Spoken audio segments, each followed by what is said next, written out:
Un buen médico no solo debe conocer la patología o el conjunto de síntomas que revelan una enfermedad en particular, sino que también ese médico debe conocer las causas que producen la enfermedad. Si un paciente tiene colesterol alto, no basta con que el médico le dé una receta. Seguramente ese paciente tendrá que cambiar sus hábitos alimenticios, porque de lo contrario va a recaer después que pase el efecto del medicamento. Bueno, mis hermanos, eso mismo ocurre en nuestra vida cristiana.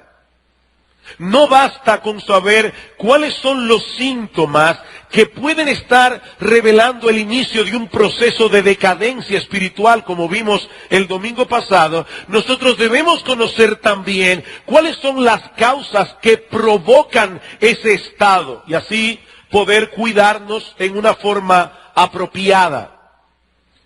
La razón por la que nosotros debemos examinarnos a nosotros mismos regularmente, como dice Pablo en 2 Corintios capítulo 13, versículo 5, no es únicamente para estar seguros de que en verdad nosotros hemos creído en Cristo. Ese autoexamen también es necesario para conocer cuál es el estado en que se encuentra nuestra salud espiritual. Ese autoexamen es algo que nosotros deberíamos hacer al menos cada vez que vengamos a la iglesia a celebrar la cena del Señor, como dice Pablo en 1 Corintios 11, 28. Pero no solamente en el momento de la cena. Mis hermanos, nuestras almas necesitan chequeos médicos regulares. Por supuesto, yo debo hacer aquí la aclaración de que nosotros debemos evitar los extremos. Nosotros debemos evitar el extremo de ser introspectivo, el extremo de poner nuestro corazón bajo una lupa todo el tiempo para examinar cada cosa que nosotros decimos, cada cosa que hacemos, cada motivación. Eso sería padecer una especie de hipocondría espiritual. Nosotros no debemos ser hipocondríacos. Pero hermanos, al mismo tiempo, nosotros debemos evitar ese tipo de descuido que puede llevar a un creyente a apartarse del Señor, alejarse en su vida espiritual sin darse cuenta siquiera. Dice el autor de la carta a los Hebreos en el capítulo 2, que es necesario que con más diligencia atendamos a las cosas que hemos oído, no sea que nos deslicemos. Y como se ha dicho otras veces, esa frase puede expresar la idea de un barco en el puerto que ha perdido las amarras y poco a poco el golpeo incesante de las olas comienzan a apartar el barco. Y cuando vienen a darse cuenta, el barco se está muy lejos de la costa.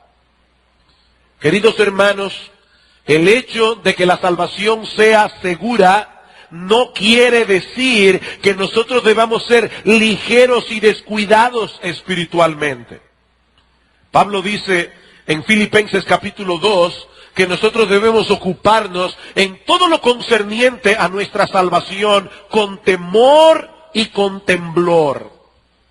Y una de las cosas que debemos hacer en dependencia del Espíritu de Dios es mantener bajo vigilancia las causas que pueden llevarnos a caer en un proceso de declinación espiritual. ¿Cómo es posible que un creyente verdadero caiga en ese estado? ¿Qué es lo que ocurre en la vida de tantos cristianos que terminan finalmente declinando en su vida espiritual? Bueno, hay varias cosas, veremos algunas hoy, veremos otra ya cuando yo regrese de viaje, pero la primera de ellas es descuido en vigilar y guardar el corazón. Proverbios capítulo 4.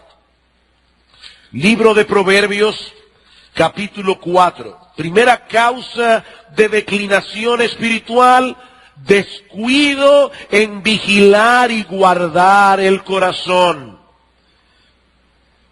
Dice el proverbista en el capítulo 4, versículo 20, hijo mío, está atento a mis palabras, inclina tu oído a mis razones, no se aparten de tus ojos, guárdalas en medio de tu corazón, porque son vida a los que las hallan y medicina a todo su cuerpo.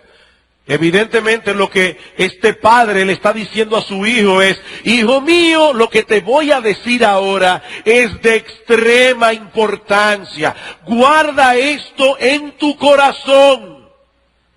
¿Y qué es eso que este padre va a decir a su hijo y que tiene tal importancia? Versículo 23, sobre toda cosa guardada, guarda tu corazón, porque de él mana la vida.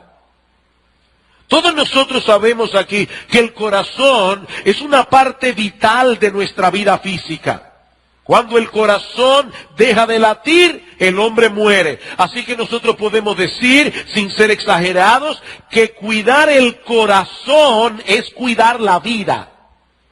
Cuidar el corazón es cuidar la vida. Bueno, mis hermanos, lo mismo podemos decir de la vida espiritual. Debemos guardar el corazón.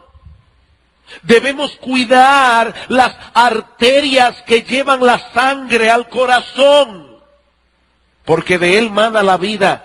Por supuesto, hermanos, cuando la Escritura habla del corazón en un sentido metafórico, como ocurre aquí en Proverbios capítulo 4, versículo 23, no se refiere a esa bomba que nosotros tenemos aquí ubicada en el lado izquierdo de nuestro pecho. Se refiere más bien al asiento de nuestra personalidad, nuestro hombre interior. Lo que somos espiritualmente, es allí en el corazón donde reside nuestro entendimiento, donde reside nuestra voluntad, donde residen nuestros afectos. Del corazón mana la vida, dice Proverbios 4:23.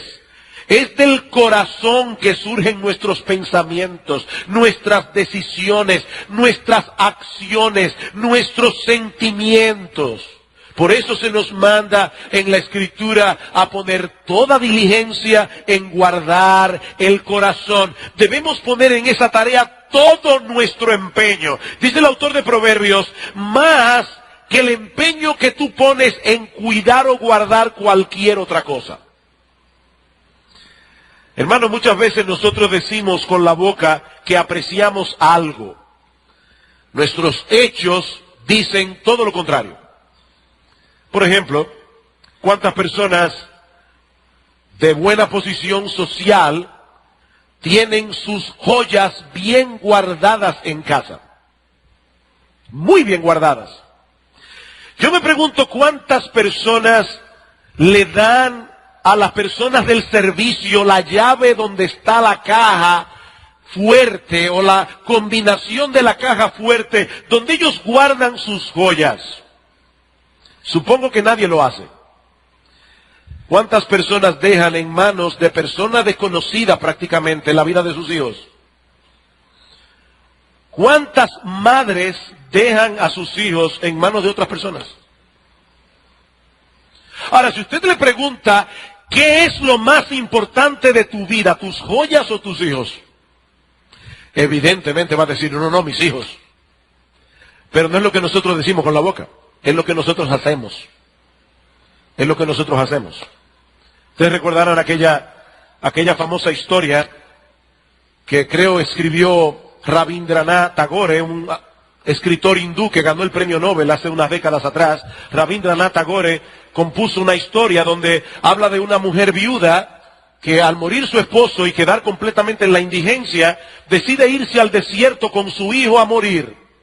Ella no quería morir en el pueblo. Así que esta mujer sale hacia el desierto, pasa por una cueva y de repente escucha que de la cueva sale una voz que le dice, entra, toma todo lo que quieras, pero no dejes lo más importante.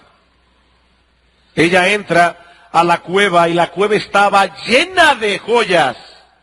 Joyas, diamantes, cadenas de oro, la plata era como nada, como polvo. Y esta mujer comienza a aviarse de todo lo que puede. Y la voz le decía, toma todo lo que quieras, pero no dejes lo más importante.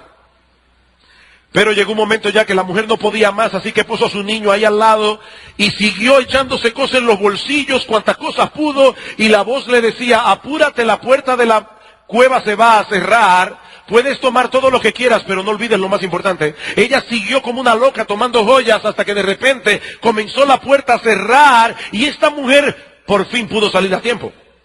El problema es que dejó al niño adentro. Hermanos, ¿qué es lo que más importa en nuestras vidas? ¿Qué es lo que más importa en nuestras vidas? ¿Es lo que nosotros podemos comprar con dinero?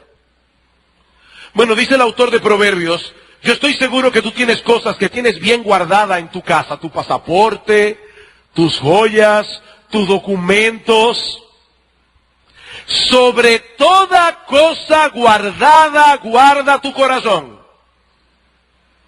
No hay absolutamente nada. Tú no tienes ninguna posesión que sea más importante que tu corazón. Porque allí residen los principios que rigen nuestra vida, tanto para pecar como para ser santos. El hombre bueno del buen tesoro del corazón saca buena cosa, dice el Señor. Y el hombre malo del mal tesoro saca malas cosas. Y en otro lugar nos advierte que es del corazón que salen los malos pensamientos, los homicidios, los adulterios, las fornicaciones, los hurtos, los falsos testimonios, las blasfemias. Del corazón. Mi hermano, no busques el origen de tus pecados en ningún otro lugar. No busques el origen de tus pecados fuera de ti. El origen está en tu corazón.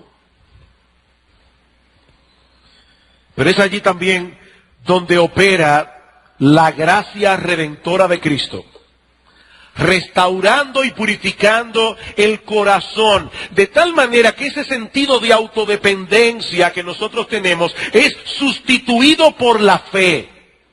Ese amor desordenado que tenemos a nosotros mismos es removido por el amor a Dios y el amor al prójimo. Esa rebeldía, obstinación, terquedad que nos caracteriza es removida por la obediencia. Nuestro egocentrismo es removido por la autonegación. Eso es la salvación. El problema es que aún queda en nosotros residuos de corrupción que deben ser mortificados, ya que de lo contrario nos llevarán al pecado otra vez. Ahora, yo sé que esa palabra mortificación no está de moda en estos días.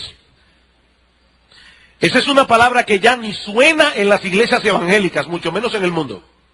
La mortificación del pecado. Hermanos, es triste, pero para muchos cristianos hablarle de la mortificación del pecado es hablarle en chino. La mortificación del pecado, eso suena tan medieval, ¿verdad? Pero eso es un lenguaje bíblico. En Romanos capítulo 8, versículo 13, Pablo dice que nosotros en dependencia del Espíritu de Dios debemos hacer morir las obras de la carne. Eso es mortificación. Dice Pablo en Colosenses capítulo 3, que nosotros debemos hacer morir la idolatría, la ambición, la fornicación, las mentiras, hacerlo morir.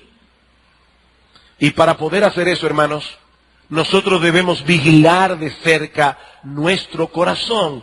Sobre toda cosa guardada, guarda tu corazón. La Biblia de las Américas lo traduce, con toda diligencia guarda tu corazón.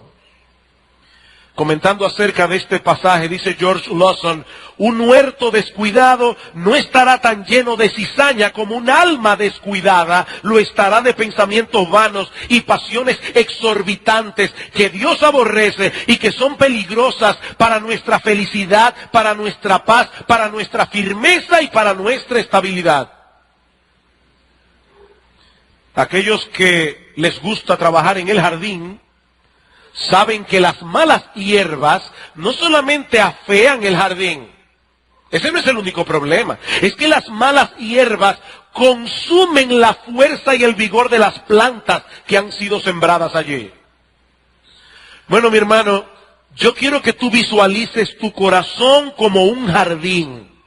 Un jardín en el que Dios ha plantado la gracia de la fe, la gracia del amor, la esperanza, la mansedumbre, la humildad y muchas otras gracias más. Pero a medida que dejemos nuestros corazones al descuido, esas gracias comenzarán a debilitarse y en esa misma medida se irá debilitando nuestra comunión con Dios. En esa misma medida nos vamos a acercar cada vez más peligrosamente al mundo. Alguien se estará preguntando, bueno, pastor, ya me convenció, debo guardar el corazón. Ahora, ¿cómo se hace eso? ¿Cómo yo puedo guardar el corazón? Bueno, en primer lugar, guardamos el corazón sometiendo cada imaginación, cada pensamiento, cada sentimiento, cada deseo al análisis, al juicio y a la guía de las Sagradas Escrituras. ¿Cómo guardamos el corazón? Sometiendo cada imaginación, cada pensamiento, cada sentimiento, cada deseo al análisis, al juicio y a la guía de las Sagradas Escrituras. El creyente que actúa irreflexivamente, sin pensar si eso que él quiere, si eso que él desea es o no conforme a la voluntad revelada de Dios, ese creyente comenzará a declinar. Ese creyente comenzará a declinar. Escuchen cómo el apóstol Pablo lo plantea en 2 Corintios capítulo 10. 2 Corintios capítulo 10, versículos 3 al 5. Dice Pablo, pues aunque andamos en la carne, no militamos según la carne, porque las armas de nuestra milicia no son carnales, sino poderosas en Dios para la destrucción de fortaleza, derribando argumentos y toda altivez que se levanta contra el conocimiento de Dios y llevando cautivo todo pensamiento a la obediencia a Cristo. Mi hermano, ¿sabes qué pasó el día que tú te convertiste? El día que tú te convertiste, Dios, el Espíritu Santo, venció en tu mente todos tus pensamientos que eran contrarios a la obediencia a Cristo y te llevó a la sumisión al Señor. Fue así que tú viniste a los pies de Cristo en arrepentimiento y fe. Pero ¿sabes una cosa? Esa lucha no ha terminado todavía. Nosotros debemos seguir llevando cautivo nuestros pensamientos a la obediencia a Cristo. No debemos contentarnos con el hecho de que no estamos cometiendo el acto pecaminoso que revolotea en nuestra imaginación. Pero después de todo es solo un pensamiento. No, mi hermano, nosotros debemos llevar todo pensamiento a la obediencia a Cristo. Y no es casual que el apóstol Pablo use aquí la expresión llevar cautivo, porque este es un mensaje de guerra, lleno de violencia. Mis hermanos, no es fácil llevar nuestros pensamientos a la obediencia a Cristo. Se trata de una tarea ardua, tediosa a veces, pero es necesaria si de veras queremos guardar el corazón. Del corazón no solo fluyen los malos pensamientos, por ahí comienza, con malos pensamientos, sino también los homicidios, los adulterios, las fornicaciones, los hurtos. Hermanos, los actos pecaminosos comienzan con un pensamiento pecaminoso. Ahí está esa hermana que tuvo un problema con otra hermana de la iglesia y ella está rumiando ahí en su casa lo sucedido. ¿Cómo es posible que esa hermana me haya tratado así a mí? Y yo sé cuáles son las motivaciones de su corazón. Es que me tiene envidia. Ella no soporta que yo tengo cosas que ella no tiene. Esos pensamientos son totalmente contrarios a la obediencia a Cristo. Lo que Pablo está diciendo es, detén inmediatamente los pensamientos de tu corazón. No son conformes a la palabra de Dios. Primero porque el problema de esa hermana no es que te ofendió a ti, es que ofendió a Dios. Tú no eres importante. En segundo lugar, porque tú no sabes cuál es la motivación que hay en su corazón. Eso solamente lo sabe Dios. Cuando nosotros comenzamos a pensar de esa manera, hermanos, nosotros poco a poco nos vamos llenando de desamor hacia personas específicas. Así se comienza a declinar espiritualmente. Detén los pensamientos del corazón que no son conformes a la voluntad de Dios. Y puede ser algo tan dramático como un problema entre dos personas, puede ser algo tan sencillo como la hermana que va al closet, lo abre y dice, yo no tengo ropa. ¿De verdad tú no tienes ropa? ¿O será que tú no tienes una falda que combine con la blusa que tú te querías poner? Es otra cosa. La Biblia dice, teniendo sustento y abrigo, estad contentos. ¿No es así? Si tú comienzas en tu mente y en tu corazón, yo no tengo ropa que ponerme, es un problema para mí cada vez que voy a salir. Estás pensando de una manera equivocada. 1 Timoteo capítulo 6 que dice, teniendo sustento y abrigo, estad contentos. Eso es un pensamiento que no es conforme a la obediencia a Cristo. ¿Sabes a dónde te va a llevar ese pensamiento? Primero al descontento y en segundo lugar a ponerte en contra de tu marido. Claro, si fuera una cosa para la computadora, ya él lo hubiera comprado hace rato. Pero como a él no le importa si yo tengo ropa o no tengo ropa. Un simple pensamiento, no es un simple pensamiento. Mi hermano, mi hermana, sobre toda cosa guardada, guarda tu corazón. Guarda tu corazón. Porque los actos pecaminosos comienzan con pensamientos pecaminosos. En segundo lugar, para cuidar el corazón, nosotros debemos impedir que la corrupción que reside en él ya salga a flote y que nuestro corazón no sea alimentado de más corrupción. Vamos otra vez a Proverbios capítulo 4. Proverbios capítulo 4. Debemos impedir que la corrupción salga, debemos impedir llenarnos de más corrupción. Proverbios capítulo 4, versículo 23, dice, sobre toda cosa guardada, guarda tu corazón, porque de él mana la vida. Pero ahora escucha, aparta de ti la perversidad de la boca. Y alguien pudiera pensar, ¿es que cambió de tema el proverbista? No, porque la Biblia dice que de la abundancia del corazón habla la boca. Ya nosotros tenemos pecados morando en el corazón. Cuídate de no sacarlo hacia afuera para que no contamines a otro. Guarda de ti la perversidad de la boca y aleja de ti la iniquidad de los labios. Pero no solamente eso, tus ojos miren lo recto y diríjanse tus párpados hacia lo que tienes delante. Examina la senda de tus pies y todos tus caminos sean rectos. No te desvíes a la derecha ni a la izquierda. Aparta tu pie del mal. ¿Qué nos está diciendo aquí el proverbista? Que para guardar el corazón, nosotros debemos guardar la boca, debemos guardar los ojos y debemos guardar los pies. ¿Tú quieres guardar el corazón? Bueno, un hombre que de veras está guardando su corazón, una mujer que de veras está guardando su corazón, va a tener cuidado con lo que habla, va a tener cuidado con lo que mira y va a tener cuidado de los sitios que visita. Si no, no va a poder guardar el corazón. Hay personas que desde que oyen, no hagas tal cosa, de inmediato se levanta una fortaleza enorme dentro de nosotros defendiendo la libertad cristiana. ¿Qué es la libertad cristiana? Bueno, la libertad cristiana es simplemente el hecho de que cuando nosotros nos convertimos a Dios, el Señor nos hizo libres para que ya no tengamos que pecar. El Señor nos hizo libres para que el mundo no nos gobierne a su antojo. El Señor nos hizo libres para que nosotros ahora podamos libremente hacer su voluntad. Eso es verdadera libertad cristiana.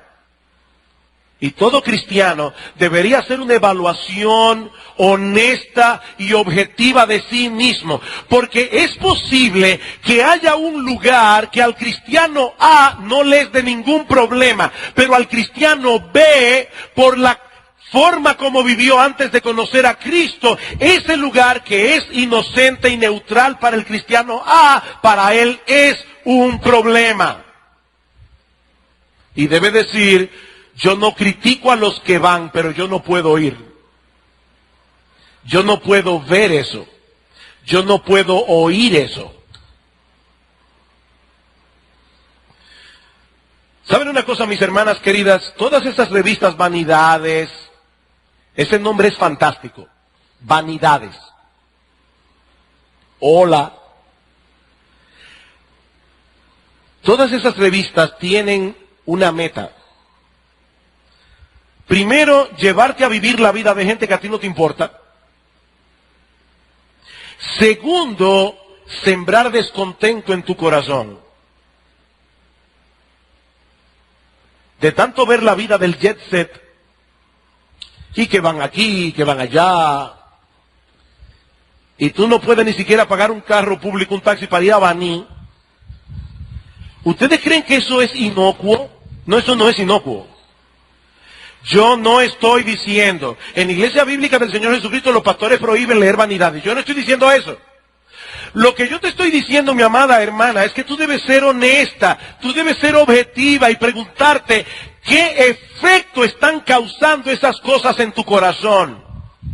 Porque eso es exactamente lo que el autor de Proverbios está diciendo aquí. Tú quieres guardar tu corazón, cuídate de lo que hablas, cuídate de lo que oyes, cuídate de lo que ves, cuídate de los lugares a donde vas. No seas irreflexivo, no seas irreflexiva. Me da pánico cuando yo oigo a un creyente que su único argumento para hacer ciertas cosas es: todo el mundo lo hace. ¿Y qué importa si todo el mundo lo hace? Ese no es el problema. El punto es cómo eso te afecta a ti. ¿Cómo te afecta a ti? En el libro de Jerry Bridges, En pos de la santidad, él pone el ejemplo de un individuo que fue instructor de patinaje sobre hielo cuando era inconverso.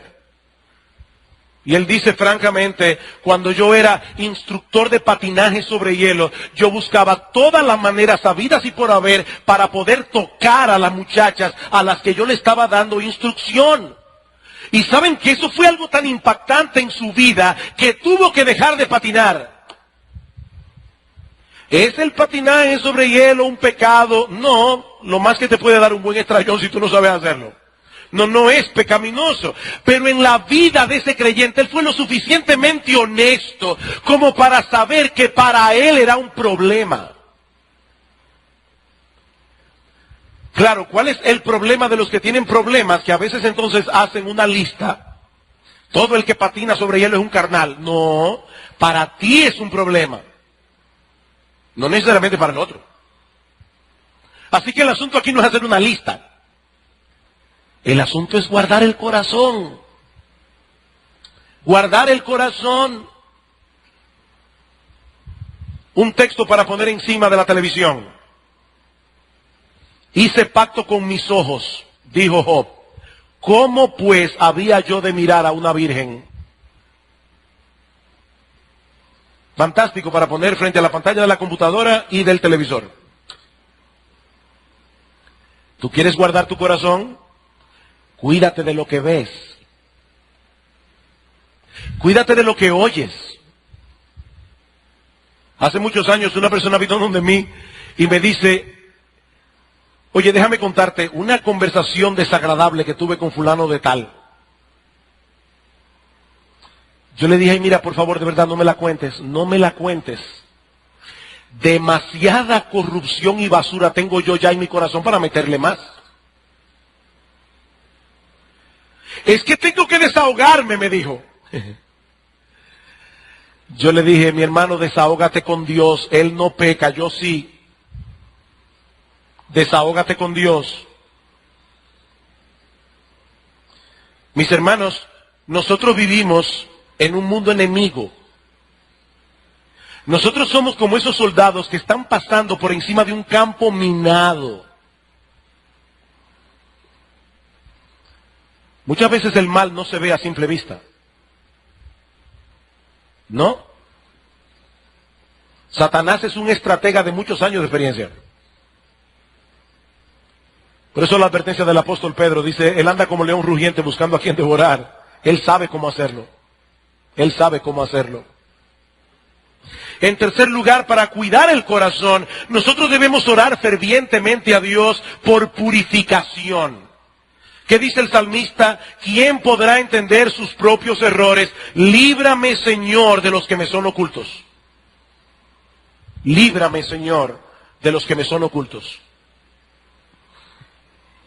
¿Cuántas veces te ha pasado? A mí me ha pasado que al dejar una conversación y repasarla en mi mente, digo, yo dije eso para buscar gloria personal. Yo dije eso porque soy un orgulloso. Nosotros tenemos que pedirle al Señor, Señor, ayúdame a conocer mis propios errores. Líbrame de aquellos que me son ocultos. Salmo 86, enséñame, oh Jehová, tu camino. Afirma mi corazón para que tema tu nombre. Nosotros tenemos que orar a Dios. Hermano, nosotros no podemos en esta lucha solos. De verdad, no podemos. No podemos.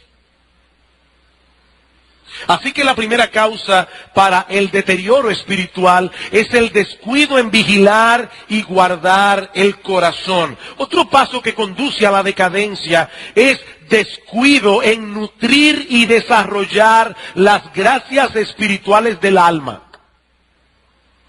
Descuido en nutrir y desarrollar las gracias espirituales del alma. No se trata simplemente de guardarnos de algo. Nosotros también tenemos que hacer algo positivo. Si dejamos de nutrir y desarrollar constante, diaria y diligentemente las gracias espirituales del alma, el proceso de declinación espiritual se activa de inmediato. Tan pronto dejamos de nutrir la fe, la esperanza, el amor, la humildad, la mansedumbre, nuestra piedad comienza a decaer. Hermanos, son esas gracias las que Dios nos ha conferido en la salvación, las que han de guardar nuestras almas en santidad y las que nos permitirán crecer y estar cerca de Él. En la medida en que esas gracias crecen y se desarrollan, en esa misma medida nosotros desearemos cada vez más santidad, más cercanía con aquel que es la imagen misma de esas gracias, nuestro bendito, precioso y glorioso Señor y Salvador Jesucristo. La esperanza. Pensemos en la esperanza. El apóstol Pablo describe a los incrédulos en Efesios capítulo 2 como personas que viven sin Dios y sin esperanza en el mundo. Esto quiere decir, hermanos, que nosotros los creyentes no solamente tenemos a Dios, nosotros tenemos una esperanza que no será avergonzada, una esperanza que produce un efecto purificador y santificador en nuestras almas. La santidad se alimenta de esperanza. Primera de Juan, capítulo 3, versículo 2, dice que el que tiene esa esperanza de que algún día verá a su Señor, y en ese día nosotros seremos hechos semejantes a Él, porque le veremos tal como Él es. Y dice Juan, el que tiene esa esperanza se purifica a sí mismo. Se purifica a sí mismo. Esa esperanza que nosotros tenemos en los cielos nuevos, en la tierra nueva, por un lado, desarraigan nuestras almas del apego por este mundo. Este mundo es chilata en relación con eso. Pero por el otro lado, esa esperanza contribuye a vivir aquí y ahora el estilo de vida que caracterizará la vida venidera. La esperanza alimenta la piedad. Ahora, ¿qué sucede cuando el creyente deja de fortalecer y desarrollar su esperanza? ¿Qué sucede cuando el creyente comienza a perder de vista lo que le espera cuando el Señor regresa en gloria? ¿Qué sucede? Que sus ojos no van a poder ver más allá de las realidades presentes de esta vida y su corazón se llenará de ansiedad por las cosas de este mundo y su ansiedad despegará su alma de Dios.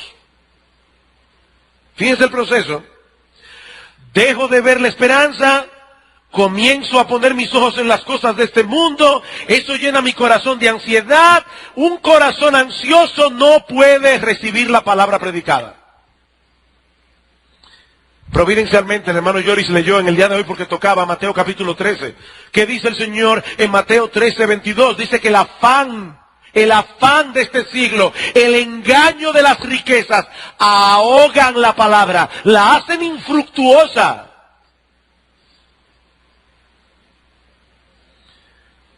Mi hermano, recuerda que en todos nosotros, los cristianos, existe una tendencia secreta, perpetua y alarmante, como dice Octavio Winslow, de alejarnos de Dios. Si dejas de ocuparte de tus gracias, si dejas de alimentar tu fe, tu esperanza, tu amor, ellas no crecerán solas, decaerán, se debilitarán cada vez más y tu vida espiritual se debilitará también. Y allí estará este creyente sentado en un banco de la iglesia, cantando junto con los demás, leyendo la escritura, muy bien religioso por fuera. Por dentro estará carcomido y debilitado en gran manera. Y alguien puede estar pensando otra vez, perfecto pastor, ya me convenció, ahora ¿cómo yo nutro y ejercito las gracias espirituales? Ese lenguaje me es abstracto. Bien, vamos a ver cosas concretas. En primer lugar, a través de la oración continua. A través de la oración continua. Efesios capítulo 3. Efesios capítulo 3. Mis hermanos, nosotros tenemos que cuidarnos porque muchas veces, y yo me incluyo allí, muchas veces nuestras oraciones parecen una lista para los Reyes Magos. Señor, yo quiero esto, un mejor carro, un mejor sueldo, esto, aquello, lo otro y lo demás allá. Oigan cómo oraba Pablo. Por esta causa, Efesios 3:14, doblo mis rodillas ante el Padre de nuestro Señor Jesucristo, de quien toma nombre toda familia en los cielos y en la tierra, para que os dé, conforme a las riquezas de su gloria. Me fascina eso. No para que os dé de sus riquezas en gloria. Lo he dicho muchas veces, lo voy a repetir. Si Donald Trump o Bill Gates te da de sus riquezas, puede ser $1.000.000 y pueden ser 5 centavos. Porque ambos salieron de sus riquezas. Ahora, si Bill Gates o Donald Trump te da conforme a sus riquezas, eso es otra cosa. Y este texto no dice que Pablo estaba pidiendo para que Dios nos dé de sus riquezas. Dice allí, oro a Dios para que os dé, conforme a las riquezas de su gloria, el ser fortalecidos con poder en el hombre interior por su espíritu, para que habite Cristo por la fe. Y alguien dirá, pero pastor, espérese un momento. ¿Y Cristo no habita ya en el corazón de todos los creyentes? Sí, pero la palabra habitar que usa Pablo allí es una palabra compuesta que significa hacerle una habitación confortable a Cristo en el corazón. Hay creyentes que tienen a Cristo morando en su corazón, pero está trancado en el closet de la ropa blanca. Ahí es que tienen reservado al Señor. Y Pablo dice, yo le pido a Dios que los fortalezca en el hombre interior para que Cristo tenga en vosotros una morada confortable en vuestro corazón. a fin de que arraigados y cimentados en amor, seáis plenamente capaces de comprender con todos los santos cuál sea la anchura, la longitud, la profundidad y la altura, y de conocer el amor de Cristo que excede a todo conocimiento, para que seáis llenos de toda la plenitud de Dios. ¡Wow! ¡Wow! ¡Qué petición! A los niños se les enseña una canción en la escuela dominical que dice: el amor de Dios es maravilloso, el amor de Dios es maravilloso, el amor de Dios es maravilloso, es tan alto que no puedo ir arriba de él, es tan bajo que no puedo ir debajo de él, es tan ancho que no puedo ir afuera de él, tan grande es el amor de Dios. Bueno, Pablo dice exactamente eso del amor de Cristo, excede a todo conocimiento. Pero yo quiero que ustedes sean fortalecidos en el hombre interior para que ustedes puedan entender mejor ese amor. Para que ustedes puedan tener, y no quiero ser irrespetuoso aquí, pero para que ustedes puedan tener un romance tal con vuestro Salvador, que las cosas del mundo pierdan su valor.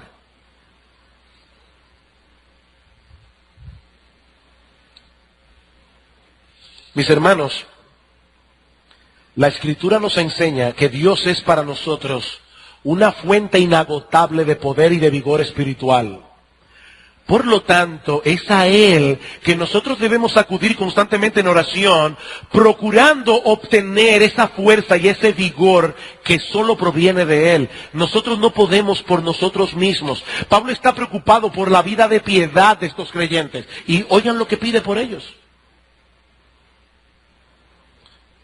Lo mismo vemos en Epafras, un siervo de Dios que trabajó por la iglesia de Colosas. Dice Pablo: os saluda Epafras, el cual es uno de vosotros, siervo de Cristo, siempre rogando encarecidamente por vosotros en sus oraciones, para que estéis firmes, perfectos y completos en todo lo que Dios quiere. ¿Cuándo fue la última vez que tú pediste eso por tus hermanos en la iglesia y por ti mismo? Encarecidamente.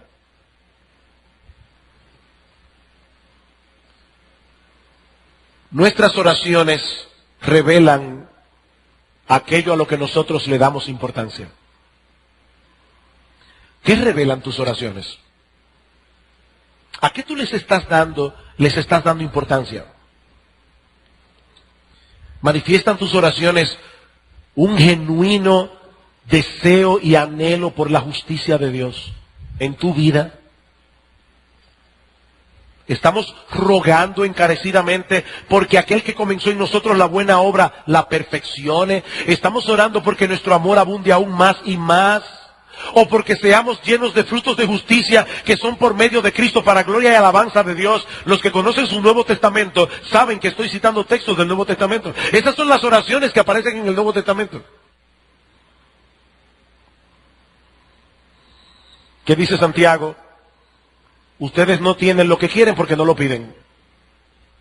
Y a veces piden, pero piden mal para gastar en vuestros deleites. ¿Deseas realmente fortalecer y desarrollar las gracias espirituales que Dios ha implantado en ti? Mi amado hermano, mi amada hermana, solo Dios puede hacer eso. Pídeselo a Él. Pídeselo a Él. Mas el Dios de toda gracia, dice Primera de Pedro, que os llamó a su gloria eterna en Jesucristo, después que hayáis padecido un poco de tiempo, Él mismo os perfeccione, afirme, fortalezca y establezca. Ahora nota, Él no solamente es el Dios de toda gracia, Él también es el Dios de toda sabiduría. Cuando tú le pidas a Dios todo eso, Él tiene su procedimiento, y no siempre encaja con el tuyo, ni con el mío. ¿Recuerdan aquella señora que fue a donde el pastor le dijo: pastor, por favor, yo necesito que usted ore por mí, yo necesito paciencia.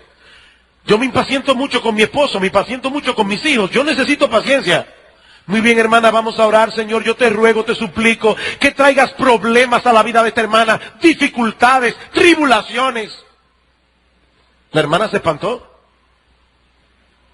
Pero ven acá, ¿y cómo tú crees que Dios te va a dar paciencia? Romanos capítulo 5. Es a través de las dificultades, las tribulaciones, los problemas, que el Señor nos da paciencia. Entonces, cuando nosotros le pedimos a Dios, Señor, ayúdame a abundar más en amor, espera la respuesta. Pero no le temas a Dios. Él sabe lo que Él hace. Él sabe lo que Él hace. En segundo lugar, por eso es que Pedro dice, después que hayáis padecido un poco de tiempo, Él mismo os perfeccione, después que hayáis padecido. En segundo lugar, ¿cómo fortalecemos las gracias? A través del ejercicio. A través del ejercicio constante de esas gracias. ¿No es lo que dice Pedro en segunda de Pedro capítulo 1, versículos 3 al 10? Dice que como todas las cosas que pertenecen a la vida y a la piedad nos han sido dadas por su divino poder. Dice, por esto mismo poner toda diligencia en añadir a vuestra fe virtud, a la virtud conocimiento, al conocimiento dominio propio, al dominio propio paciencia, etcétera, etcétera.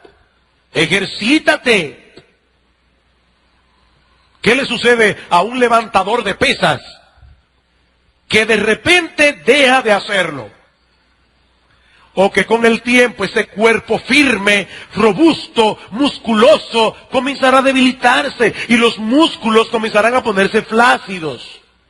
Bueno, mi amado hermano, Dios ha implantado en ti virtudes espirituales, gracias espirituales, pero eres tú quien debes poner toda diligencia en activarlas.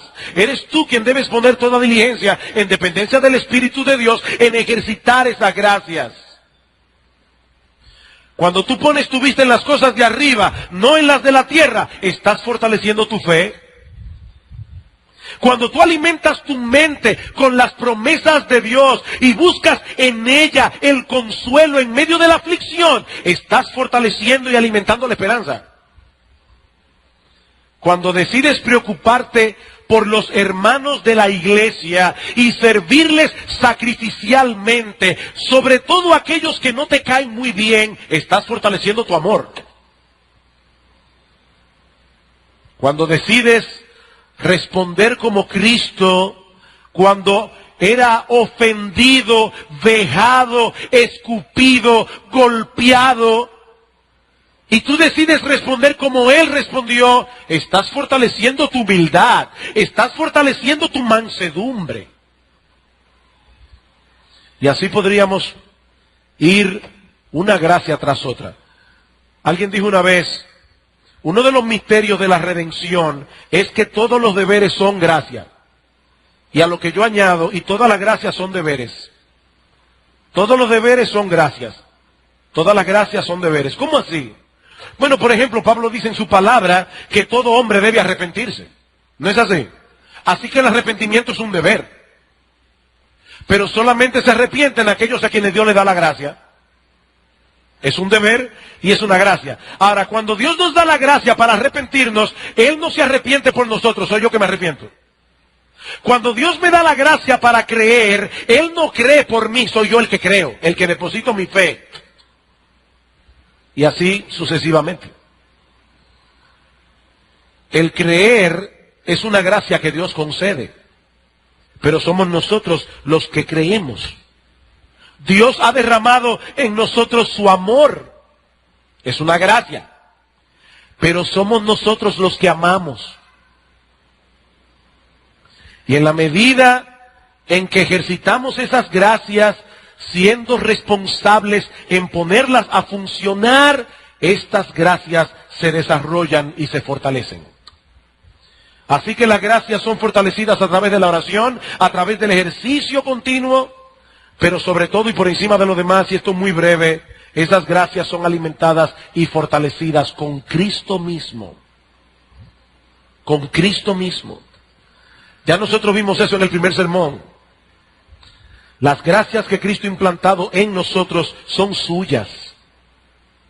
Y son alimentadas por Él.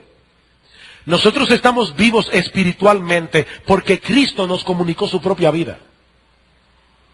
En el momento en que fuimos salvados, el Espíritu de Cristo vino a morar en nosotros y comenzó a transformarnos en su imagen. Ese es el proceso en el que estamos ahora.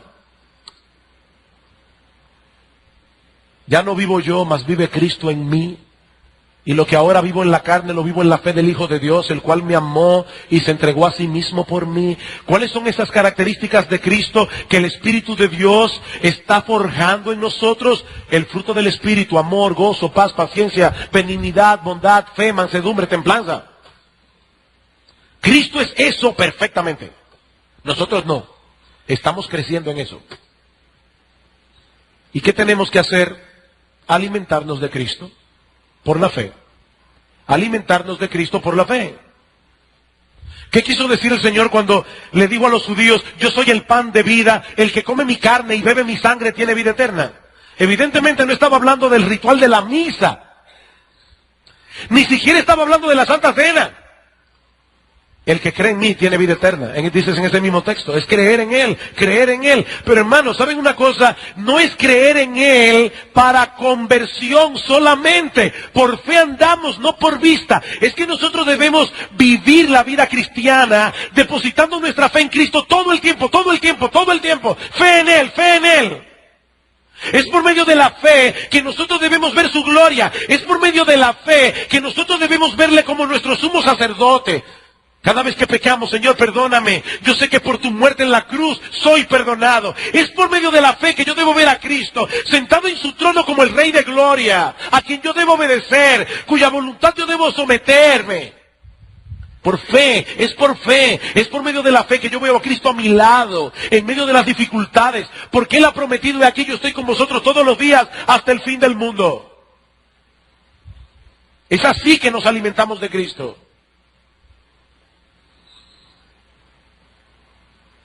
Mi hermano, ¿cómo está tu relación personal con Cristo? ¿Qué tanto acudes a Él en busca de fortaleza y de perdón? ¿Qué tanto tú meditas en su persona? ¿Tú lo recuerdas durante el día?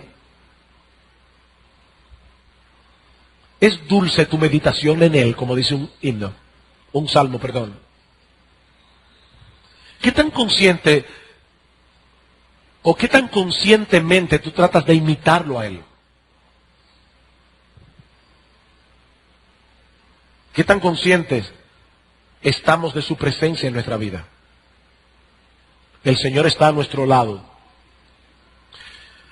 ¿Ustedes creen, hermanos, que muchas parejas de esposos que dicen ser cristianas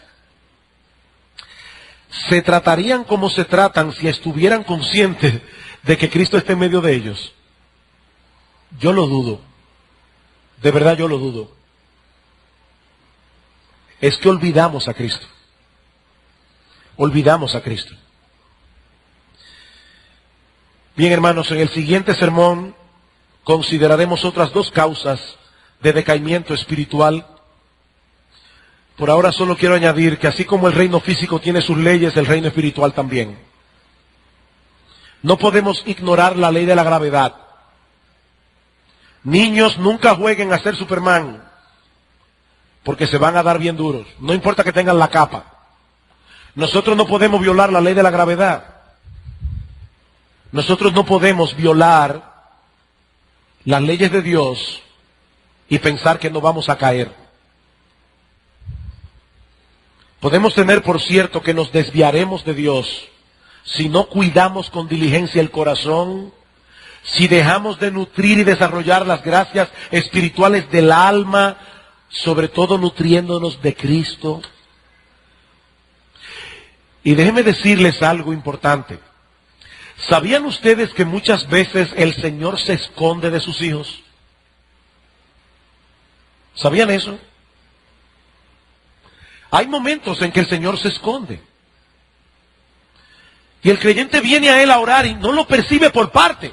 Y ahí es que nosotros, por supuesto, debemos ejercer fe, porque la presencia de Cristo en mi vida no depende de que yo lo sienta, depende de su promesa. Y Él ha dicho: yo estoy con vosotros todos los días hasta el fin del mundo. Pero ¿por qué es que Dios nos hace pasar por experiencias así? Lean Oseas capítulo 5 y Oseas capítulo 11, cuando lleguen a su casa.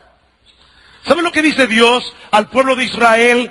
Andaré y volveré a mi lugar hasta que reconozcan su pecado y busquen mi rostro. En su angustia me buscarán. Muchas veces Dios nos hace sentir lejos, para que nosotros entonces procuremos activamente acercarnos. Nosotros somos como esos perros que están jugando con el hueso como si no les importara. Traten de quitarle el hueso. Y a veces Dios nos ve jugando con la vida cristiana. Jugando con la vida cristiana. Cogiendo lo suave. Y Dios trata de quitarnos el hueso. ¿Saben para qué? Para que despertemos. Para que despertemos.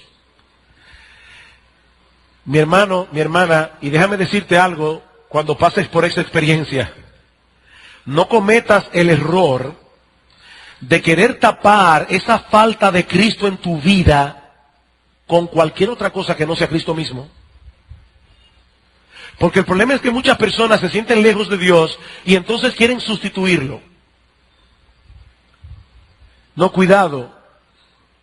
Solo Cristo suple la falta de Cristo. Es que no hay nadie como Él. No hay nadie como Él. Que Dios nos ayude a fortalecer nuestra vida espiritual, fortaleciendo nuestra comunión con Cristo. Que Dios ensanche nuestros corazones para poder amar y adorar más intensamente a nuestro Señor y eliminar de nuestras vidas todo aquello que se está interponiendo entre nosotros y Él, aun sean cosas legítimas. Aún sean cosas legítimas. Vamos a orar. Padre, nosotros queremos darte muchas gracias,